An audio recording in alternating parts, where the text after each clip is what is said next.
Hi students, कैसे हैं? आशा करता हूं कि ठीक होंगे और ठीक होंगे तभी वीडियो देख रहे हैं और आशा करता हूं कि ऐसे ही ठीक रहें और वीडियो देखें ताकि आपका 10th की तैयारी में कुछ मेरा भी आपके प्रति योगदान हो जाए। चलिए आज हम लेकर आए फिजिक्स का क्वेश्चन कि तारे टिमटिमाते हुए नज़र आते हैं क्यों। तो ये बहुत ही आसान है, इसको समझिएगा तो एकदम काफ़ी आसान है। 2-3 बार वीडियो देखिए, एकदम याद हो जाएगा आपको, आप भूल नहीं पाइएगा कभी। तो तारे क्यों टिमटिमाते हैं भाई? देखते हैं, भूख भाई करते रहता है, लेकिन सूरज भूख भाई करता है? नहीं करता है। तारा भूख भाई करता है, ऐसा क्यों होता है? तो देखिए इसका हम आसानी से आप इसको समझ पाओगे। कहा जाएगा तारों और पृथ्वी के बीच की दूरी बहुत ही अधिक है। तारों और पृथ्वी के बीच की दूरी बहुत ही अधिक है। दूरी अधिक होने के कारण तारों से चलने वाले प्रकाश को पृथ्वी तक आने में बहुत अधिक परतों को पार करके आना पड़ता है। बहुत अधिक परतों को पार करके आना पड़ता है। जो तारा से प्रकाश चलता है ना, वो पृथ्वी तक आने में बहुत अधिक परतों को पार करके आना पड़ता है। और बहुत अधिक परतों को पार करके जब आएगा तो अलग अलग परतों का अपवर्तनांक जो होता है वो अलग अलग होता है। और अलग अलग परतों का अपवर्तनांक जब अलग अलग होता है तो उनमें जो है वो प्रकाश की चाल भी क्या होती है? अलग अलग होती है। अलग अलग अगर अपवर्तनांक है तो अलग अलग प्रकाश की चाल होगी, और जब प्रकाश की चाल अलग अलग होगी तो हमारे आंखों तक रुक रुक कर ही आएगी। तो हम ऐसे कह सकते हैं कि तारों और पृथ्वी के बीच की दूरी बहुत ही अधिक होती है। पृथ्वी और तारों के बीच की दूरी अधिक होने के कारण तारों से चलने वाली प्रकाशीय किरणों को पृथ्वी तक आने के लिए भिन्न भिन्न परतों को पार करके आना पड़ता है। भिन्न भिन्न परतों का अपवर्तनांक जो होता है वह अलग अलग होता है।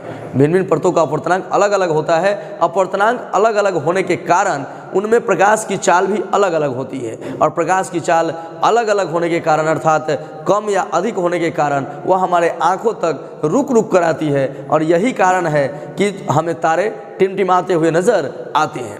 लेकिन अगर हम बात करते हैं कि और ग्रह जैसे चंद्रमा इत्यादि टिमटिमाते नज़र नहीं आते हैं क्यों, तो देखिए चंद्रमा का डिस्टेंस जो है, चंद्रमा का जो डिस्टेंस है पृथ्वी से बहुत ही कम है। कहा जाएगा चंद्रमा और पृथ्वी के बीच की दूरी बहुत ही कम है। और दूरी कम होने के कारण चंद्रमा से चलने वाली प्रकाशीय किरणों को बहुत कम परतों को पार करके आना पड़ता है, जिससे उनका विचलन जो होता है, अर्थात हम ऐसा कहें कि बहुत कम परतों को पार करके आना पड़ेगा। तो कम परतों को पार करके आना पड़ेगा तो उनका अपवर्तन क्या होगा? बहुत ही कम होगा। अपवर्तन कम होगा तो वे आसानी से हमारी आंखों तक पहुंचेंगे। ऐसी स्थिति में वे टिमटिमाते हुए नजर नहीं आते हैं। अर्थात ग्रह भी नहीं ऐसी प्रकार का है कि ग्रहों से चलने वाले प्रकाशीय किरणों को हमारी आंखों तक पहुंचने के लिए बहुत कम परतों को पार करना पड़ता है। अब बहुत कम परतों को पार करने से उनका वायुमंडलीय अपवर्तन नहीं होता है और जिसके वजह से वो हमें टिमटिमाते नजर नहीं आते हैं। इंसर्ट मैं आपको समझाऊं, ये तो हुआ डिस्क्रिप्टिव। अगर इंसर्ट समझाऊं तो ऐसे कह सकते हो कि वायुमंडलीय अपवर्तन के कारण तारे टिमटिमाते नजर आते हैं, जबकि वायुमंडलीय अपवर्तन नहीं होने के कारण ग्रह हमें टिमटिमाते नजर नहीं आते हैं। वायुमंडलीय अपवर्तन का मतलब ये भी देख लेते हैं। देखो, वायुमंडल में बहुत सारा परत है, बहुत सारे कण हैं, बहुत सारे परत हैं। और वायुमंडल में बहुत सारे परत हैं तो ऐसी स्थिति में उनका जो अपवर्तनांक है वो अलग अलग है। किसी में प्रकाश की चाल कम है, किसी में प्रकाश की चाल अधिक है। तो प्रकाश की चाल कम या अधिक हो जाने से क्या हो जाएगा? उनका विचलन होने लगता है, अर्थात उनका अपवर्तन होने लगता है। तो वायुमंडल में होने वाले इस प्रकार के अपवर्तन को हम वायुमंडलीय अपवर्तन कहते हैं। तो आपने समझा तारे टिमटिमाते हैं क्यों और ग्रह टिमटिमाते नहीं हैं क्यों। फिर से एक बार मैं समझा देता हूँ। देखो, जो तारा और पृथ्वी के बीच की दूरी जो है ना वो बहुत अधिक है, जिसके कारण तारों से चलने वाले प्रकाशीय किरणों को पृथ्वी तक आने के लिए बहुत अधिक परतों को पार करके आना पड़ता है।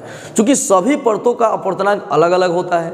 अपवर्तनांक अलग अलग होने के कारण उनमें प्रकाश की चाल भी अलग अलग होती है, जिससे उनका वायुमंडलीय अपवर्तन हो जाता है। और वायुमंडलीय अपवर्तन होने के कारण वे हमारी आंखों तक रुक रुक कर आती हैं। यही कारण है कि तारों से चलने वाली तारों से जो प्रकाश चलता है वह हमारी आंखों पर रुक रुक कर आती है और तारे जो हैं हमें टिमटिमाते नजर आते हैं। जबकि ग्रहों से जो प्रकाशीय किरणें चलती हैं उनका वायुमंडलीय अपवर्तन नहीं होता है, जिसके कारण वो हमें टिमटिमाते नजर नहीं आते हैं, क्योंकि जो ग्रह है और पृथ्वी दोनों के बीच की दूरी बहुत ही कम है।